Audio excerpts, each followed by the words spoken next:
Mohon maaf yang ibu-ibu, tolong jendelanya ditutup saja sama pintu ditutup biar paronya tidak masuk atau mengurangi.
Nah,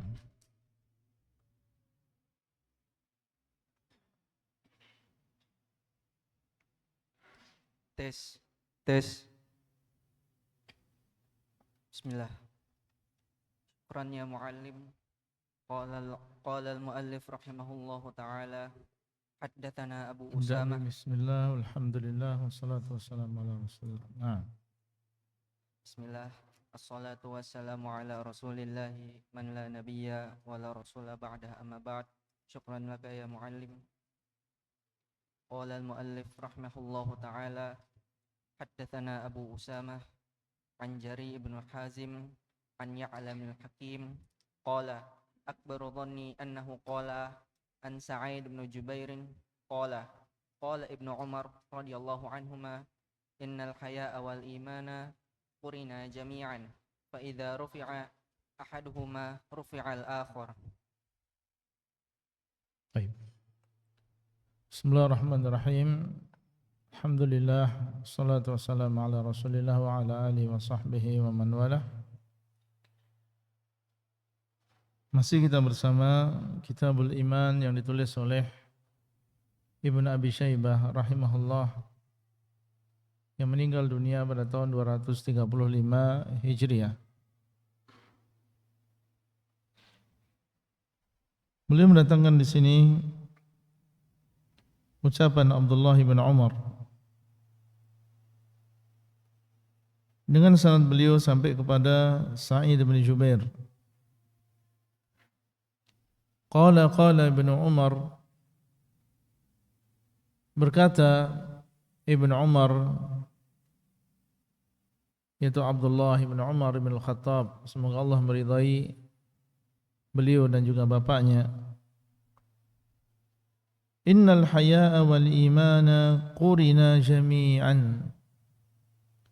Sesungguhnya rasa malu dan juga iman dikumpulkan semuanya, yaitu dijadikan satu. Di situ ada iman, berarti di situ ada rasa malu. Tidak ada iman, berarti tidak ada rasa malu. Qurina jami'an, dua-duanya dikumpulkan menjadi satu. Dia adalah, atau keduanya adalah satu kesatuan. Fa idza rufi'a ahaduhuma rufi'al akhar. Apabila salah satu di antara keduanya diangkat, diambil, maka yang lainnya juga diangkat. Ya, karena dia satu kesatuan. Iman ada berarti rasa malu ada. Kalau iman tidak ada maka rasa malu juga tidak ada. Para ikhwah sekalian, Athar ini menunjukkan yang pertama menjelaskan tentang hubungan yang erat antara rasa malu dengan iman. Dan bahwasanya keduanya menjadi satu, tidak berpisah. Barang siapa yang diambil darinya rasa malu, dan rasa malu di sini malu kepada Allah, malu tidak menjalankan perintah, malu melanggar larangan, padahal Allah Subhanahu wa taala dialah yang mencipta, memberikan terus kenikmatan. Harusnya ada di dalam diri seseorang malu kalau sampai tidak sholat, malu kalau sampai menggunakan matanya di dalam sesuatu yang diharamkan oleh Allah. Maka barang siapa yang diambil darinya rasa malu tersebut, berarti telah berkurang keimanannya. Indikasinya adalah ketika seseorang bermudah-mudahan padahal dia berada di bumi Allah, bermudah-mudahan dalam meninggalkan perintah Allah, bermudah-mudahan dalam melanggar apa yang Allah larang. Berarti berkurang keimanannya, berkurang rasa malunya. Karena rasa malu ini adalah buah dari keimanan. Orang yang meyakini bahwasanya Allah Subhanahu wa taala dialah yang mencipta dan dialah yang memberi dan dialah yang mengetahui, mendengar, harusnya membuahkan rasa malu. Harusnya menjadikan kita malu ketika kita tidak melaksanakan perintah Allah, malu ketika kita melanggar larangan Allah Subhanahu wa taala. Maka rasa malu adalah tanda masih hidupnya hati seseorang.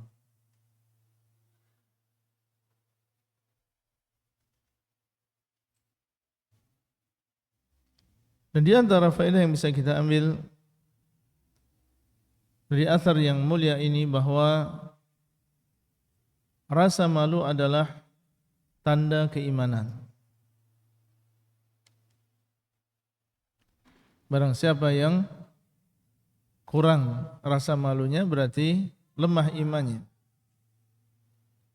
Dan kita harus memahami dengan baik makna malu di sini. Malu di sini bukan malu menjadi seorang penuntut ilmu atau malu melakukan salat berjamaah di masjid. Maka malu yang seperti ini adalah malu yang tercela. Tapi malu yang dimaksud, yang terpuji di sini adalah malu apabila seseorang tidak melaksanakan perintah Allah. Malu apabila seseorang melanggar larangan Allah. Ini yang merupakan rasa malu yang terpuji. Dan di antara faedah yang bisa kita ambil adalah keterkaitan yang erat antara akhlak dengan akidah. Ini menunjukkan bahwa iman itu bukan hanya sekedar seseorang yakin saja, tapi di sana ada efek dan dampak dari akidah yang ada di dalam hatinya, menimbulkan rasa malu, menjadikan dia berakhlak yang baik kepada orang lain.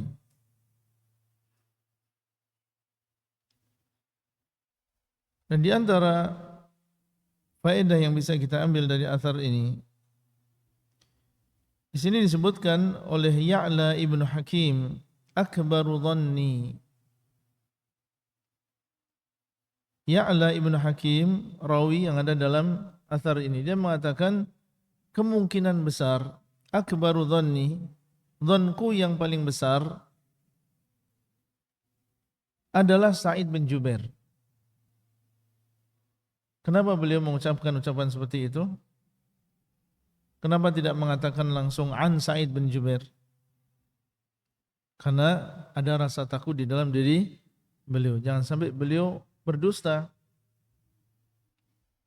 Kalau memang beliau ragu apakah itu dari Sa'id bin Jubair atau selain Sa'id bin Jubair, maka dia harus terangkan itu kepada murid-muridnya. Beliau mengatakan akbaru dhanni, kemungkinan besar dia adalah Sa'id bin Jubair. Dia tidak menjazm,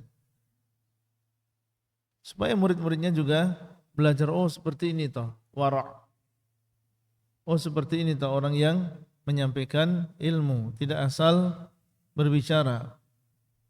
Tapi dia harus berhati-hati, termasuk di antaranya ketika dia menyebutkan ucapan, mungkin kita pernah dengar, oh kalau nggak salah dulu yang ngomong Ustadz Fulan. Kalau memang kita ragu ya kita sampaikan keraguan tersebut. Ini adab ya yang harusnya memiliki adab ini setiap dai dan seorang muallim.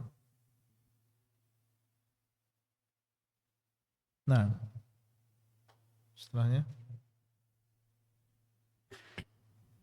Ahsanallahu ilaikum. Qala al-muallif rahimahullahu ta'ala haddatsana Gundurun an Syu'batin an Salamatin an Ibrahima an Alqamati qala qala rajulun Alqamata, an Alqamata qala qala rajulun inda Abdillahi inda, inda Abdillahi nah, inni mu'min qala qul inni fil jannah walakinna nu'minu billahi wa malaikatihi wa kutubihi wa rusuli. terjem, Dari Gundur dan Gundar, dari Gundar, dari Syu'bah, dari Salamah, dan dari Ibrahim, dari Alqamah. Dia berkata, telah berkata seseorang di samping Abdullah, sesungguhnya aku adalah seorang mukmin. Kemudian beliau berkata, maka katakanlah, sesungguhnya aku berada di dalam surga. Akan tetapi kami beriman kepada Allah, malaikat-malaikatnya, kitab-kitabnya, dan juga rasul-rasulnya. Athar yang sebelumnya, guru dari Ibn Abi Syaibah, Abu Usamah, beliau adalah Hammad ibn Usamah. Abu Usamah adalah Hammad ibnu Usamah. Jadi bapaknya namanya Usamah dan anaknya juga Usamah. Ini terkadang atau banyak orang Arab menamakan anaknya dengan nama abinya atau nama kakeknya. Dan itu merupakan kebanggaan bagi mereka. Dan Nabi SAW ketika memiliki anak beliau Ibrahim, sammaituhu bismi abi Ibrahim. Aku menamakan dia dengan nama bapakku Ibrahim. Karena Nabi Ibrahim adalah nenek moyang dari Nabi Muhammad SAW. Dan disebutkan oleh guru kami sering ya tentang Hammad bin Usamah, Abu Usamah. Di sana ada orang yang memiliki kunyah dengan nama bapaknya. Dia memiliki kunyah dengan nama bapaknya. Kemudian juga Jarir ibnu Hazim meninggal pada tahun 170 Hijriah. Dari Ya'la bin Hakim, beliau adalah termasuk muridnya Sa'id bin Jubair. Dan beliau adalah seorang yang thiqah. Adapun Sa'id bin Jubair meninggal pada tahun 95 Hijriah dan beliau termasuk tabi'in. Sa'id bin Jubair ini termasuk tabi'in, belajar kepada para sahabat Nabi SAW, dan beliau meninggal dalam keadaan dibunuh oleh Al-Hajjaj, dibunuh oleh Al-Hajjaj ibnu Yusuf Al-Thaqafi. Kemudian di dalam athar yang selanjutnya beliau mendatangkan athar dari Alqamah, di mana beliau mengatakan qala rajulun 'inda Abdillah. Berkata seorang laki-laki di sisi Abdullah. Abdullah siapa ini?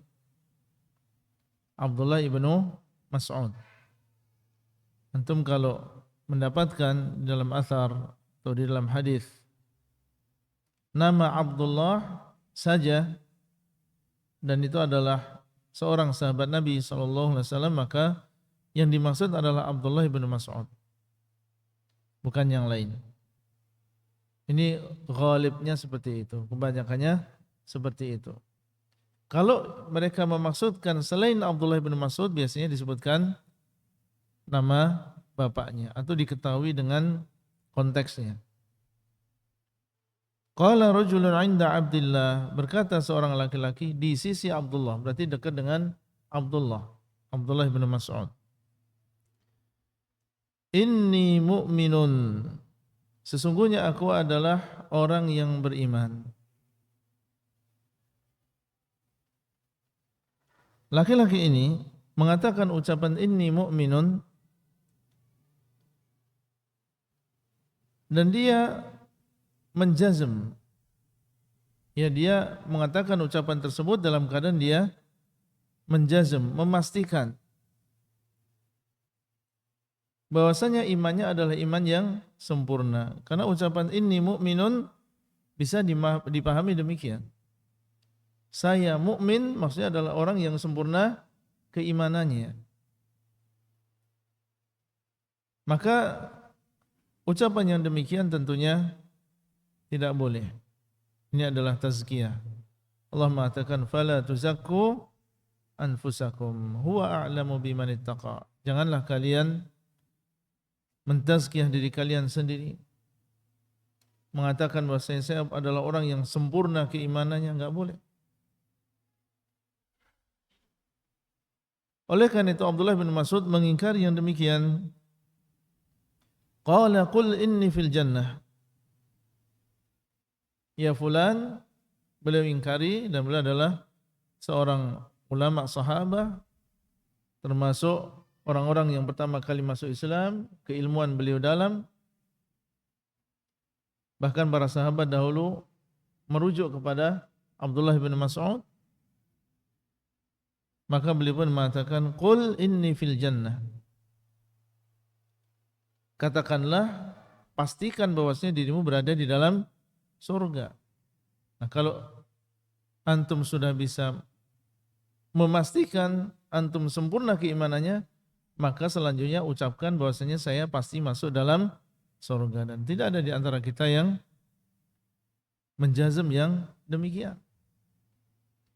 Tidak boleh kita memastikan kecuali yang sudah dipastikan oleh Allah dan juga Rasulnya.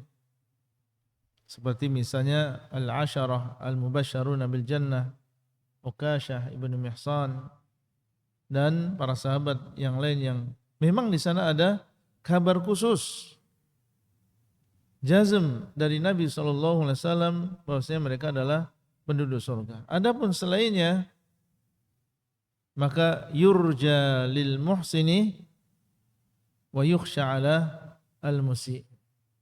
Yang bisa kita lakukan adalah berharap. Kita berharap semoga Allah Subhanahu wa taala memasukkan kita ke dalam surga. Itu yang bisa dilakukan. Adapun memastikan saya pasti masuk surga, maka ini tidak boleh yang demikian. Bahkan seandainya kita mengatakan Al-Imam Asy-Syafi'i pasti masuk surga, tidak boleh. Al-Imam Malik pasti masuk surga, tidak boleh. Padahal kita mengetahui tentang bagaimana keimamahan mereka, ilmu dan juga iman mereka. Yang bisa kita katakan adalah semoga, kita berharap semoga Syekh, semoga Imam Fulan, beliau termasuk penduduk surga. Maka ucapan beliau, qul inni fil jannah, katakanlah aku dalam surga, ini bukan perintah yang hakiki. Ini maksudnya adalah mengingkari. Kalau kamu berani mengatakan saya pasti beriman, ya tinggal kamu mengatakan saya pasti masuk surga, dan itu tidak boleh. Itu maksudnya. Jadi kita harus memahami kadang perintah dari seseorang itu bukan perintah yang hakiki, tapi maksudnya adalah ingin mengancam, ingin memberikan pelajaran. Ya misalnya seorang guru mungkin marah, ya kemudian beliau berbicara di depan kelas, udah sekarang terserah antum mau nulis atau tidak nulis. Beliau dalam keadaan apa? Marah. Maksudnya apa? Maksudnya antum suruh nulis, jangan, oh berarti kita bebas nih, kita boleh nggak nulis. Beliau berbicaranya konteksnya bagaimana, keadaannya bagaimana. Ya, jangan kemudian kita katakan, oh kemarin kan Ustadz bilang mau nulis atau tidak nulis, ya terserah, berarti saya nggak nulis. Ya, beliau sedang marah. Allah Subhanahu wa taala mengatakan, if'alu ma syi'tum, innahu bima ta'maluna basir. Hendaklah kalian melakukan apa yang kalian inginkan, sungguhnya Allah Maha melihat terhadap apa yang kalian lakukan. Itu bukan kemudian dipahami kita bebas untuk melakukan apa saja. Dan juga firman Allah Azza wa Jalla, faman syaa'a falyu'min wa man syaa'a falyakfur. Barang siapa yang ingin silahkan dia beriman, barang siapa yang ingin silahkan dia kufur. Ini bukan perintah yang maksudnya adalah kita kemudian bebas untuk memilih. Ini ancaman. Kemudian beliau mengatakan, walakinna nu'minu billahi wa malaikatihi wa kutubihi wa rusulihi. Tapi yang benar, jangan mengatakan ini mukmin. Yang benar adalah antum berinci. Akan tetapi kami beriman kepada Allah. Nah itu benar. Ya, karena memang kita beriman kepada Allah. Allah yang mencipta, Allah yang berhak untuk disembah. Itu benar. Wa malaikati, dan kami beriman dengan malaikat-malaikatnya, percaya bahwasanya di sana ada makhluk Allah yang namanya malaikat, yang kita tidak melihatnya, diberikan tugas oleh Allah dengan berbagai tugas. Wa kutubihi, dan kita beriman dengan kitab-kitab Allah, beriman dengan Al-Quran dan beriman dengan seluruh kitab yang diturunkan kepada para nabi. Wa rusulihi, dan kami beriman dengan para rasulnya. Beriman dengan Nabi Muhammad SAW dan para rasul yang diutus sebelum beliau. Nah ini boleh. Kenapa? Karena yang disebutkan oleh beliau ini adalah aslul iman, pondasi iman. Dan masing-masing dari kita harus ada yang dinamakan dengan pondasi iman. Tidak dinamakan orang yang beriman kecuali dia memiliki aslul iman, memiliki pondasi iman. Kalau ini harus kita pastikan. Kalau sampai salah satu di antara rukun iman tidak kita percayai, keluar dari agama Islam. Maka kalau ingin mengucap, ya ucapkan saya beriman kepada Allah, saya beriman kepada malaikat, saya beriman kepada para rasul, beriman kepada kitab. Kalau misalnya kita ditanya, ya fulan, hal anta mu'min? Kita jawabannya apa? Boleh nggak kita mengatakan inni mu'min? Ya. Kalau maksudnya adalah saya orang yang sempurna keimanannya, tidak boleh. Maka selamatnya antum mengatakan, iya, saya beriman kepada Allah, saya beriman kepada Rasul, saya beriman kepada hari akhir, saya beriman dengan malaikat. Maka itu jawaban yang selamat.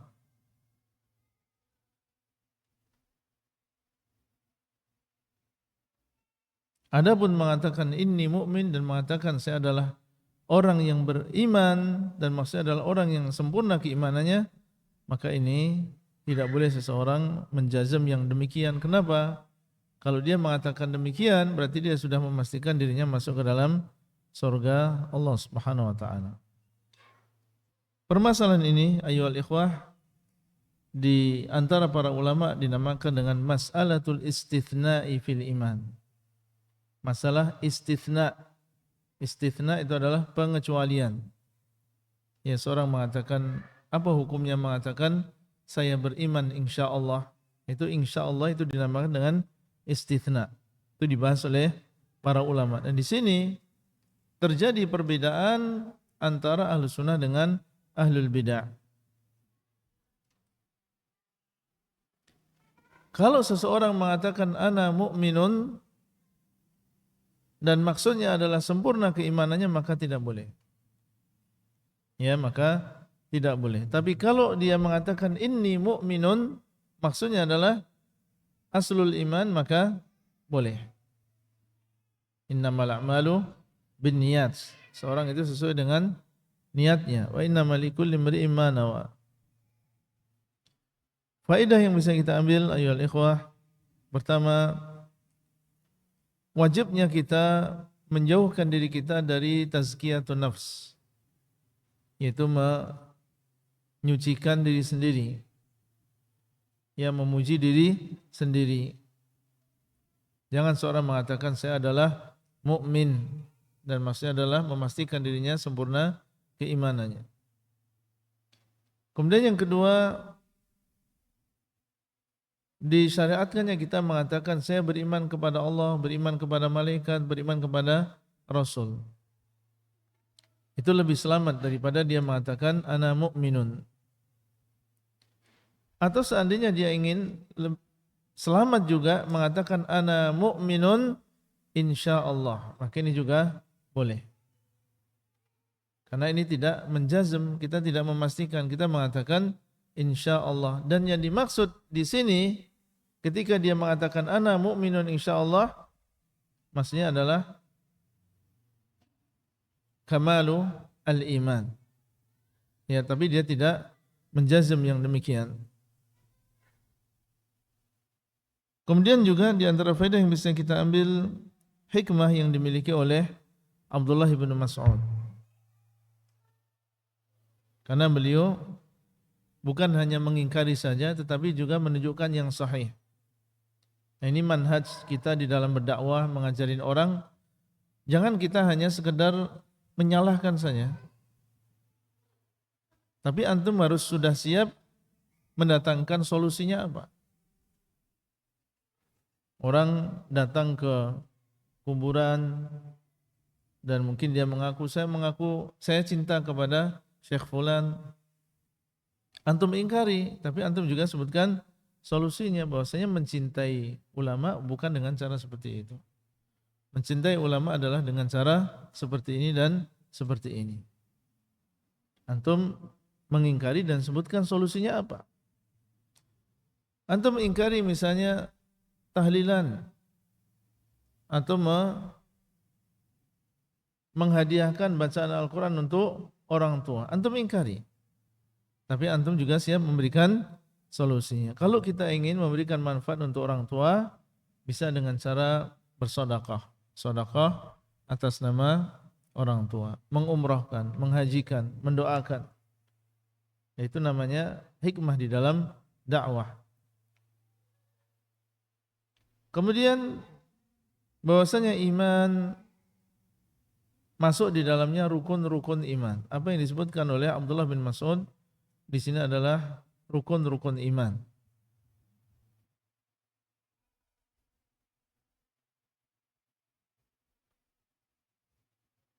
Nah, kemudian rawi atau ruwat di dalam athar ini, haddatsana Gundar. Gundar adalah Muhammad bin Ja'far. Gundar ini adalah laqab beliau. Ini adalah laqab beliau. An Syu'bah, dari Syu'bah ibn al-Hajjaj al-Wasiti, Amirul Mu'minin fil Hadis. Di sana ada beberapa ahlul hadis yang memiliki laqab Amirul Mu'minin fil Hadis. Di antaranya adalah Syu'bah ibn al-Hajjaj al-Wasiti, kemudian Sufyan al-Thawri, kemudian al-Imam al-Bukhari rahimahullah. Dan ini adalah tentunya laqab yang tinggi sampai digelari dengan Amirul Mu'minin fil Hadis.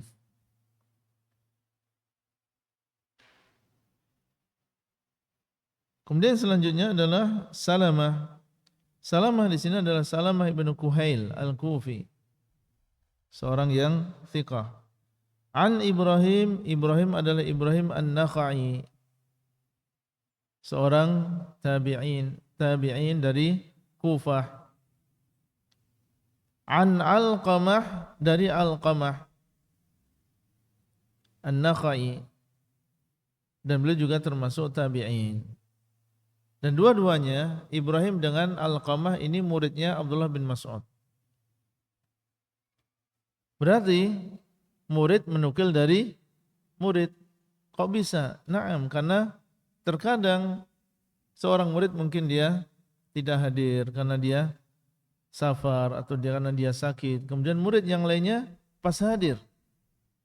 Kemudian dia menceritakan kepada temannya, kemarin terjadi seperti ini.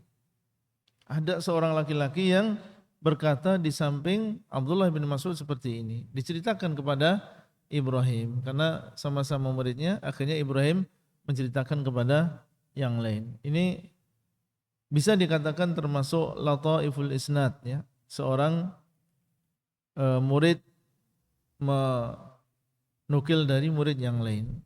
Dan ini menunjukkan tawadhu. Karena mungkin sebagian orang gengsi atau seorang murid gengsi, musuh saya menukil dari sesama murid, harusnya saya menukil langsung dari guru saya. Sehingga sebagian mereka malu untuk menukil dari sesama murid. Maka ini mengajarkan kepada kita tawadhu, bagaimana Ibrahim An-Nakhai beliau menukil dari sesama muridnya, dan memang Alqamah ini lebih senior. Alqamah ini lebih senior.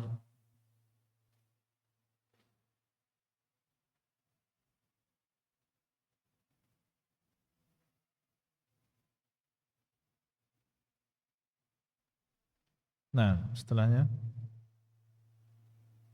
Syukran laka ya muallim. Qala al-muallif rahimahullahu ta'ala, haddatsana Waqi'un 'anil A'mash 'an Abi Wa'il qala jaa'a rajulun ila 'Abdillah faqala inni laqitu rukuban faqultu Rukban. inni Rukban. inni laqitu rakiban faqultu Rukban. inni laqit syukran ya muallim inni laqitu rukban faqultu man antum qalu nahnul mu'minun qala faqala ala qalu nahnu min ahlil jannati. Kemudian beliau kembali mendatangkan sebuah athar yang hampir sama dengan athar sebelumnya. Dari Abu Wa'il beliau mengatakan ja'a rajulun ila Abdillah. Datang seorang laki-laki kepada Abdullah. Faqala inni laqitu rakban. Kemudian dia menceritakan kepada Abdullah bin Mas'ud, saya bertemu dengan serombongan orang. Faqultu man antum. Kemudian terjadi dialog. Aku pun bertanya kepada mereka, siapa kalian? Qalu nahnul mu'minun. Kemudian rombongan ini mereka mengatakan kami adalah orang-orang yang beriman. Nahnu al-mu'minun. Ini orang Arab memahami ucapan seperti ini adalah berarti al-mu'minun adalah orang yang sempurna keimanannya. Orang yang sempurna keimanannya, apalagi ada alnya. Innamal mu'minuna alladzina idza dzukirallahu wajilat qulubuhum wa idza tuliyat 'alaihim ayatuhu zadatuhum imanan. Para ulama menjelaskan innamal mu'minun maksudnya adalah orang-orang yang beriman yang sempurna keimanannya. Berarti di sini ketika mereka mengatakan nahnul mu'minun maksudnya adalah kami orang-orang yang sempurna keimanannya. Qala faqala ala qalu, maka Abdullah bin Mas'ud berkomentar. Karena itu adalah sebuah kemungkaran, maka beliau pun berkomentar dan mengingkari. Ala qalu, kenapa mereka tidak mengatakan nahnu min ahli jannah? Kenapa mereka tidak mengatakan kami adalah termasuk penduduk surga? Kalau memang mereka berani mengatakan nahnul mu'minun, harusnya mereka berani mengatakan kami adalah penduduk surga. Dan tentunya mereka tidak berani yang mengatakan demikian. Karena tidak ada yang memastikan kecuali apabila di sana ada dalilnya. Ini pengingkaran dari Abdullah bin Mas'ud. Terkadang beliau mengingkari kalau memang itu kemungkarannya terjadi di depan beliau.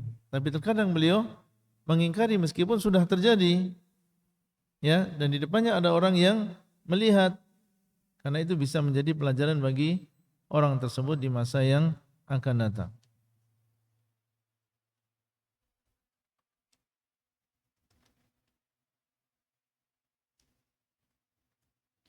Maka athar ini juga menunjukkan tentang al-istithna fil iman. Ini menunjukkan permasalahan pengecualian di dalam masalah iman. Baik. Kalau orang-orang Murji'ah, berani enggak mereka mengatakan anal mu'min? Berani tidak? Hah? Orang-orang Murji'ah berani. Karena menurut mereka iman itu ya hanya ma'rifah saja.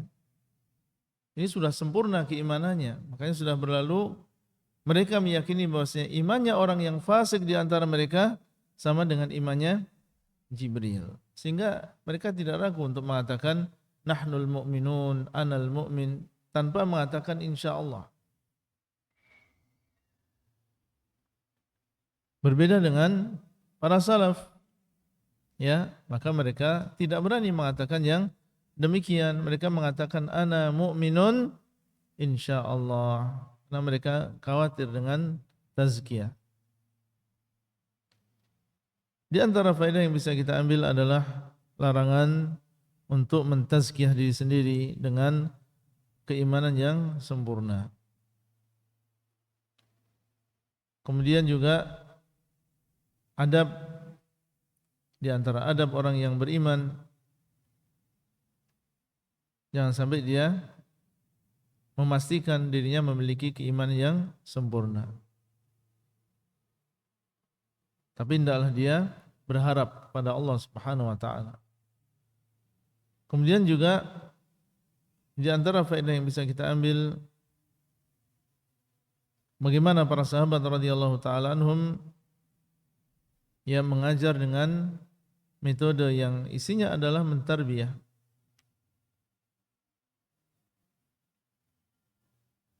Beliau mengatakan ala qalu, kenapa mereka tidak mengatakan demikian dan demikian. Ini adalah termasuk metode di dalam mentarbiyah. Kemudian di antara faedah yang bisa kita ambil adalah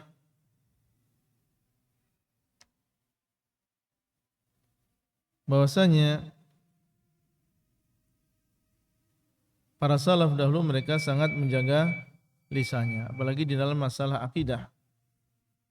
Yang mereka menjaga lisannya sampai dalam mengungkapkan saya adalah orang yang beriman, mereka berhati-hati. Ana mu'minun insyaallah, atau mengatakan saya beriman kepada Allah, beriman dengan kitab. Karena mungkin saja ya ikhwah, dengan sebab lisan seseorang tergelincir. Sebagaimana sabda Nabi sallallahu alaihi wasallam, wa innal 'abda la yatakallamu bi kalimatin la yulqi laha balan yahwi biha fi nari jahannam 70 kharifan. Seorang hamba terkadang dia mengucapkan ucapan yang mengucapkan satu kalimat saja. Mengucapkan satu kalimat saja. Kemudian dia masuk ke dalam neraka yang dalamnya adalah 70 tahun perjalanan. Jadi tidak harus dia berbicara banyak, seandainya satu kalimat saja, dan itu adalah ada kemarahan Allah pada orang tersebut dengan sebab kalimat tadi, bisa menyebabkan seseorang masuk ke dalam neraka. Sebagaimana dalam sebuah hadis yang lain, di mana ada seseorang yang dia melihat saudaranya melakukan kemaksiatan, kemudian melihat kembali dalam melakukan kemaksiatan, sampai dia mengatakan wallahi la yaghfirullahu li fulan. Dia mengatakan demi Allah, bersumpah dengan nama Allahu Rabbul Alamin, bahwasanya Allah tidak akan mengampuni si fulan. Kemudian di dalam hadis tersebut disebutkan Allah mengatakan Man dzalladzi yata'alla alayya? Siapa ini yang meninggikan dirinya kepadaku? Anni la aghfiru li fulan, bahwasanya aku tidak akan mengampuni si fulan. Kemudian Allah menyebutkan, demi Allah aku telah mengampuni si fulan dan membatalkan amalannya. Demi Allah aku telah mengampuni si fulan yang melakukan dosa tersebut dan membatalkan amalan orang ini. Karena sebab apa? Hanya 3 ucapan saja. Wallahi la yaghfirullahu li fulan. Demi Allah, Allah tidak akan mengampuni si fulan. Itu 1 baris saja. Tapi dengan sebab 1 baris ini, Allah SWT membatalkan seluruh amalannya. Maka hati-hati seseorang dalam berbicara, apalagi dalam masalah akidah. Nah, kita lanjutkan setelah adzan.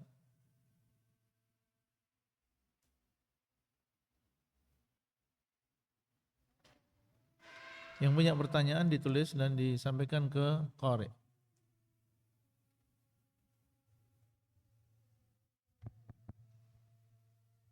Allahu Akbar, Allahu Akbar, Allahu Akbar, Allahu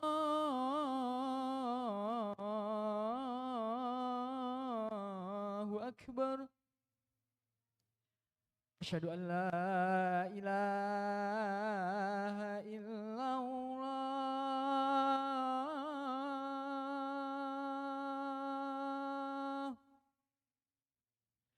Asyhadu an la ilaha illallah.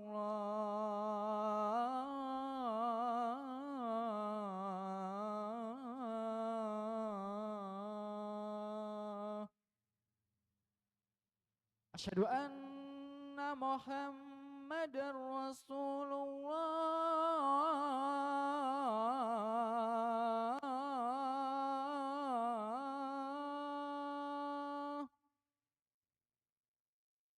Asyhadu anna Muhammadar Rasulullah.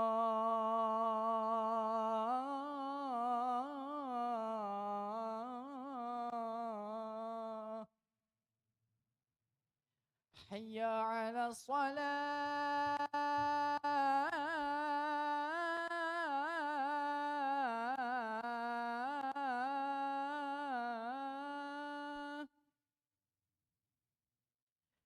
Hayya 'ala shalah.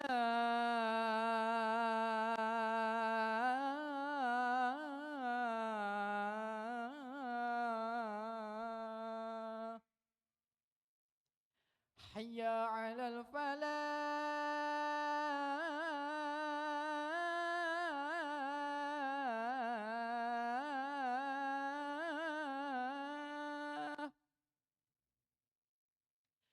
Hayya 'alal falah.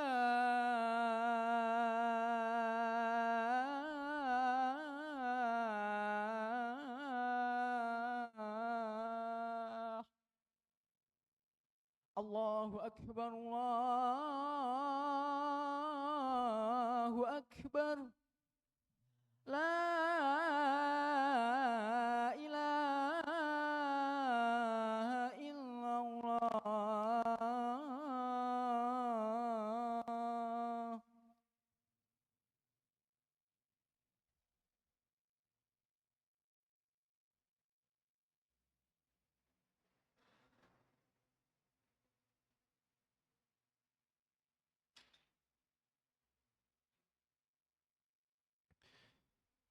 Kemudian terkait dengan para rawi, beliau mengatakan haddatsana Waqi'. Haddatsana Waqi'un. Ma'ruf, beliau adalah Waqi' Ibnul Jarrah. Meninggal dunia pada tahun 197 Hijriah. Berkata Imam Ahmad, ma ra'aitu mithla Waqi'in fil hifdhi wal wara'. Aku tidak melihat orang yang semisal dengan Waqi' di dalam hafalan dan juga wara'. Ini menunjukkan ayyuhal ikhwah bahwasanya para imam mereka bukan hanya menghafal saja, tapi mereka juga memiliki sifat wara', mengumpulkan antara ilmu dengan wara'.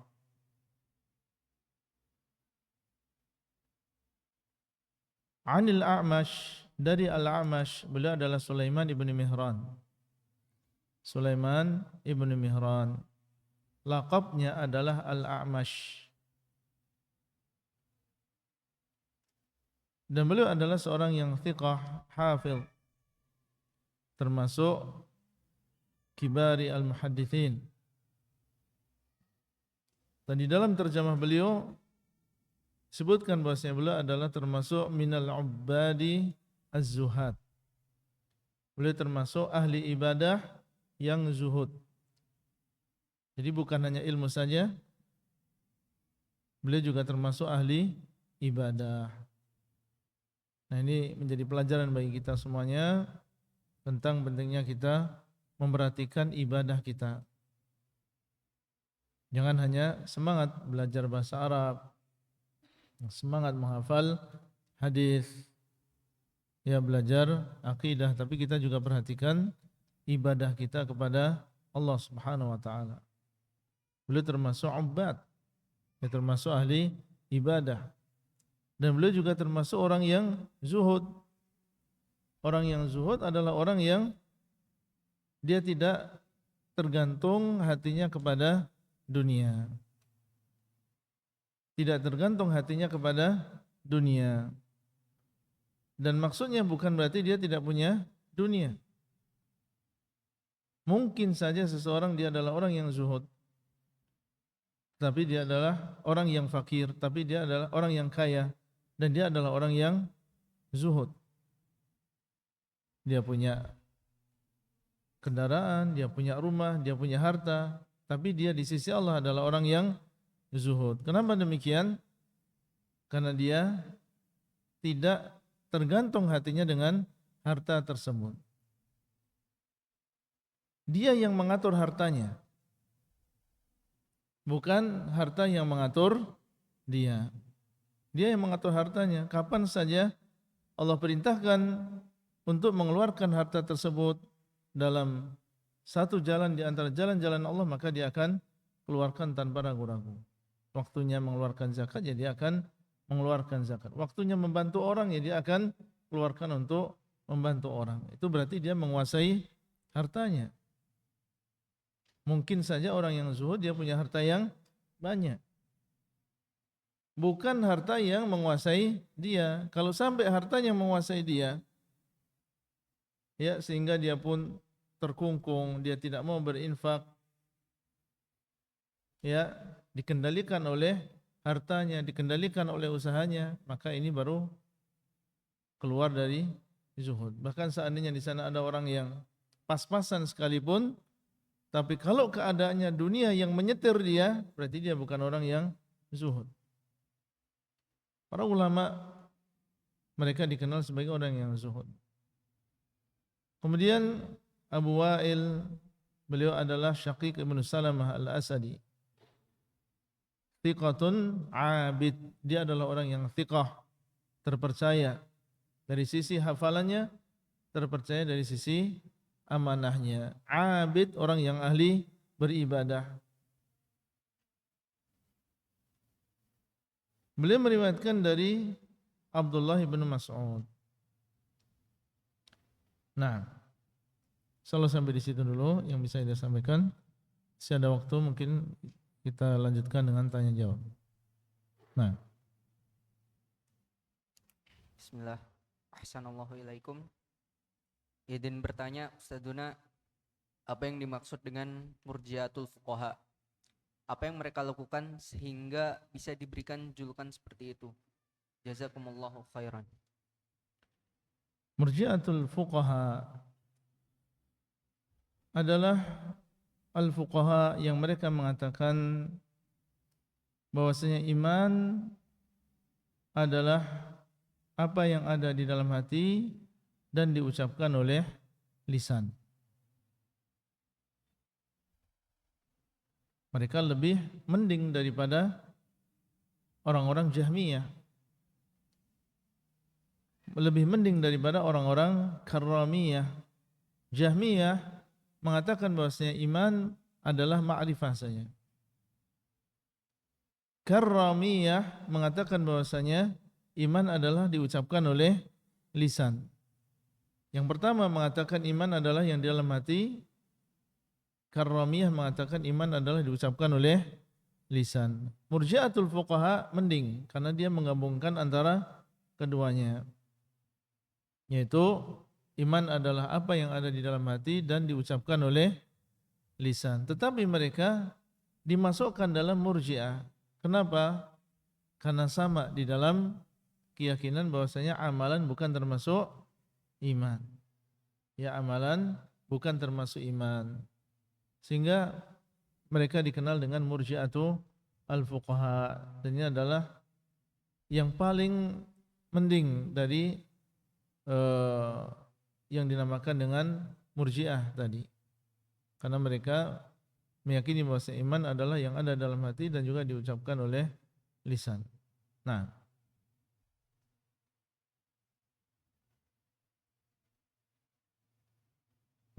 Bismillah. Barakallahu fikum ya Ustadz. Afwan, izin bertanya, apakah iman Rasulullah Sallallahu Alaihi Wasallam juga naik turun sebagaimana manusia yang lainnya? Sanallahu ilaik. al-iman yazidu wa yanqus. Iman bertambah dan juga berkurang. Rasulullah sallallahu alaihi wasallam beliau adalah seorang nabi dan beliau adalah sebaik-baik manusia yang telah dijamin masuk surga dan telah diampuni dosanya yang telah lalu dan juga yang akan datang. Maka beliau sallallahu alaihi wasallam juga bisa bertambah keimanannya.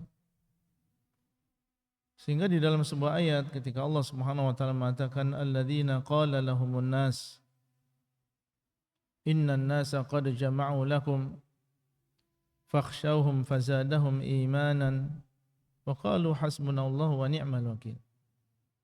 Fazadahum imanan, justru malah menambah kepada mereka keimanan, dan di dalamnya ada Rasulullah sallallahu alaihi wasallam. Di dalamnya ada Rasulullah sallallahu alaihi wasallam.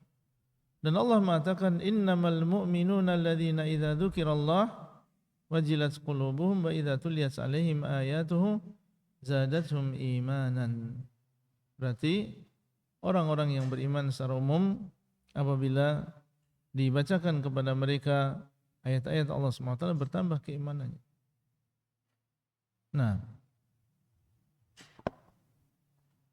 Bismillah. Barakallahu fikum.